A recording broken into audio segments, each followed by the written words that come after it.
Help me hit 7,000 subscribers. Support the video with a like and share your thoughts in the comments. I read everyone. Thank you. I never imagined a piece of fabric could destroy years of trust. But that night, it did. My name's Ethan. I'm 36, and for most of my marriage, I believed in quiet love. The kind that doesn't need fireworks, just loyalty. Claire was that calm for me. Or at least that's what I thought. We met in college. She laughed at my terrible jokes, pretended to like baseball, and said she loved that I was simple. I thought that meant safe. Turns out it meant predictable. Our routine was comforting. I'd brew her coffee before she woke up. She'd leave me little sticky notes on the fridge. Have a great day, handsome. Don't forget to eat. Small things that made life feel whole. But lately, the notes stopped appearing. And the coffee mug stayed untouched. It began with excuses. Late meetings, deadlines, girls' nights. The first few times, I didn't question it. Marriage isn't about suspicion. It's about space. But space turned into silence, and silence turned into distance. The night everything changed. She came home wearing a black skirt I'd never seen before. It wasn't her style, tight, short, almost like it belonged to someone else entirely. She smiled when she caught me looking, but not in the way she used to. There was something hidden in that smile. A smirk, maybe guilt wrapped in confidence. We sat for dinner. I tried to ask about her day, but her phone lit up on the table. She flipped it face down so quickly that her fork clattered against the plate. I didn't say anything. I just watched as she pushed food around her plate, pretending not to notice my silence. When she went to shower, she left the skirt draped over the chair. Normally, I wouldn't even think to touch it, but something about the way she'd looked at that skirt, almost protective, made my stomach twist. That I don't know what possessed me. Curiosity, fear, maybe the kind of instinct that tells a man the truth is about to hurt him. I reached for it. The fabric was soft, smooth, new, but when I lifted it slightly, I noticed a faint tear along the lining.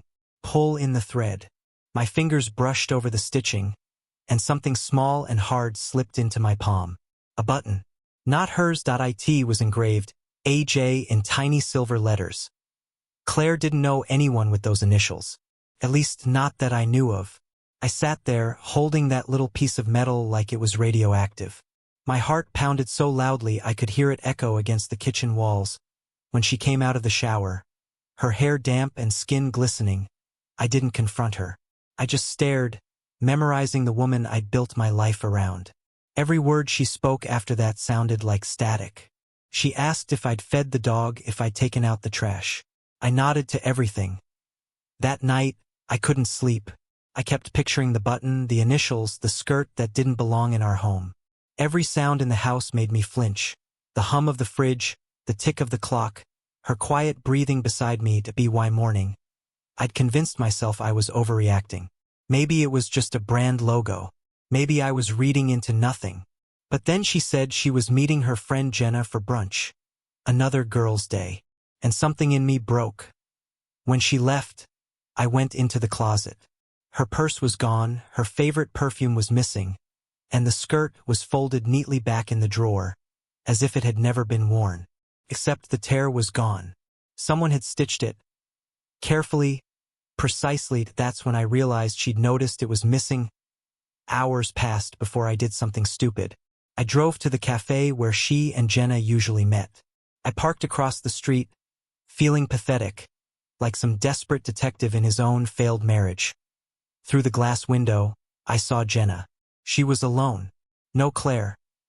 Then, I saw Claire 2 blocks away, walking into a hotel lobby. She wasn't alone. The man with her had his hand at the small of her back. She laughed. That same laugh that once belonged to me.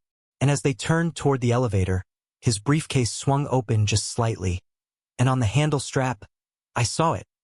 A silver tag engraved with AJI. Didn't follow them. I didn't need to. I already knew. The drive home felt endless. My hands shook on the steering wheel. Every streetlight looked like an interrogation lamp. I kept thinking, what's worse? That she lied, or that I believed her for so long? When I got home, I placed the button on the kitchen table, right where she'd see it. And I waited. Claire came home just after sunset. The first thing she noticed wasn't me. It was the button on the table. Her steps faltered. Her purse slipped slightly off her shoulder. For a split second, the confident woman I'd seen at the hotel lobby vanished. What stood before me was someone unsure, cornered. She stared at it, then at me. "Where did you find that?" she asked, voice low, trembling. I didn't answer. I just looked at her, waiting. The silence stretched between us like a wire pulled too tight. Finally, she laughed. A thin, nervous sound. "It's just a button, Ethan. From an old coat, maybe." But her eyes said otherwise. They darted to the hallway, to the living room, anywhere but at me. "Does AJ wear your clothes now?" I asked quietly. Her face drained of color. "You're being paranoid," she said, almost whispering. "You've been working too much, you're imagining." "Claire," I cut in. "I saw you." "The hotel." "Him." The room fell into silence again. The only sound was the clock ticking above the fireplace. Steady, cruel. Her mouth opened, then closed. She didn't deny it. She just dropped her purse, her shoulders sagging as if she'd been holding up a heavy lie for too long. "I didn't mean for you to find out like that," she finally said.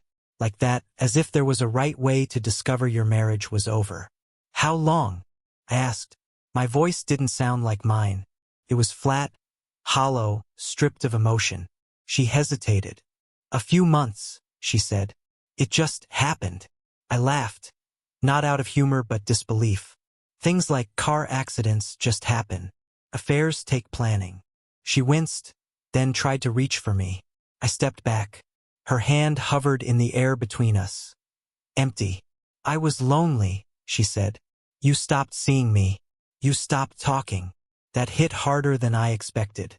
Because somewhere inside, a part of me knew she wasn't entirely wrong. But loneliness isn't an excuse for betrayal. It's a warning sign, one she chose to ignore. "So that's it," I said. "You find someone else who pays attention, and I become the man you forget to love?"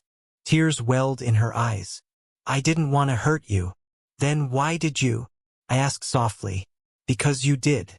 Every day you came home and looked me in the eye, you hurt me." She covered her face, her shoulders shaking.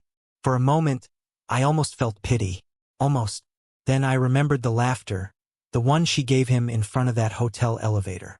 That sound had been mine once, and she'd traded it for something temporary, disposable. I didn't yell. I didn't throw things. I just walked to the door, opened it and said, "You can tell AJ you're free now." Her head snapped up. "Ethan, please." "No," I said. "You made your choice. I'm just making mine." I left the house and drove without knowing where I was going. The night air was cold, sharp against my skin. My phone buzzed with her calls, her texts. Apologies, explanations, words that no longer carried weight. I ignored them all.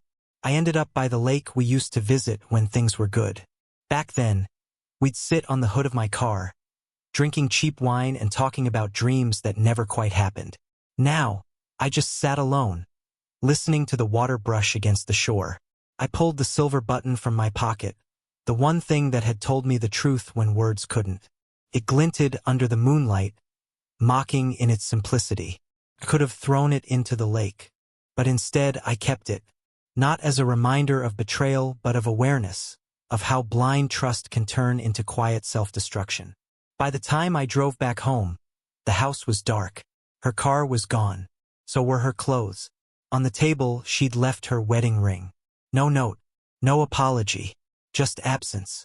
For weeks, I tried to piece my life together. Work, gym, long drives. I told people we were taking space. The truth felt too ugly to explain. But somewhere along the way, the pain dulled. It didn't disappear, it just stopped screaming. One evening, I found one of her old sticky notes stuck behind a photo frame. It said, "Love isn't loud, it's steady." I used to believe that. Now I know love should be honest before it's steady. Otherwise, it's just silence wearing perfume.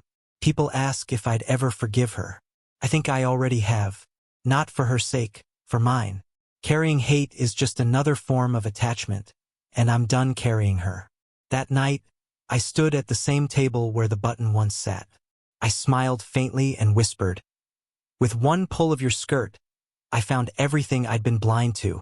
Then I turned off the light, and for the first time in years, the silence in my home didn't feel empty. Felt peaceful.